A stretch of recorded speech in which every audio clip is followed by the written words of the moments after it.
So it's official, we just got the invite for the September 9th iPhone event with Apple.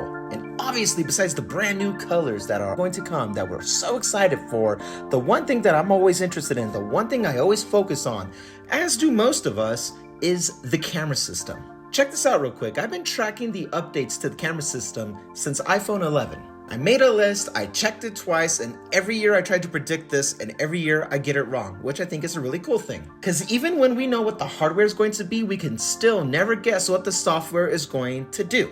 Starting with the iPhone 11 Pro, they introduced Deep Fusion and Night Mode. And also, because I put this in quotations because it was such an eye roll, that's when they introduced slow fees.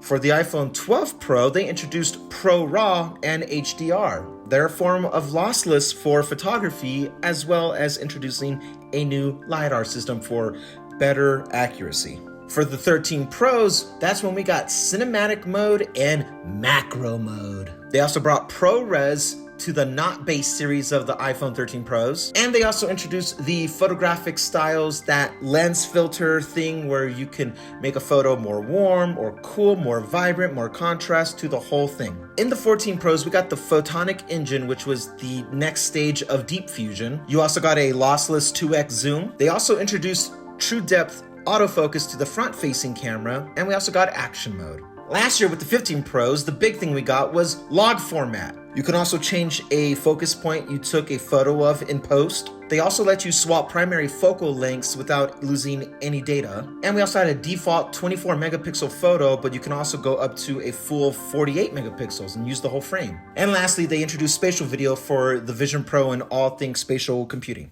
All that to say, I have no idea what the iPhone 16 Pros are going to do. As my notes indicate, they always introduce at least 2 to 3 new things. And if I had to guess, if I was a betting man, I would say that this year, the 2 to 3 things are going to primarily be focused around something to do with AI. We're going to be able to take a photo or a video and then make some type of crazy adjustments in post, I assume. I also assume with the new updated ultra-wide camera that's coming, something's going to be implemented for the ultra-wide only. This is the biggest upgrade since the original ultra-wide from the iPhone 11 series. I have no idea what the telephoto lens is going to do. I don't think there's going to be anything significant introduced in that element, but knowing Apple, they're going to do something crazy with the big zoom again and maybe do some AI post-processing, sharpening, and it's not going to be this pixelated mess that we're used to seeing when we do that artificial digital zoom in. Yeah, I don't know what's coming, but what I feel, because that's been the theme all year, it's going to be focused around AI. You know Apple cannot let the Pixel be in the lead for long, but besides the inevitable AI, I have no idea. What do you guys think? Let me know. I will probably put out a poll a few days after this video goes live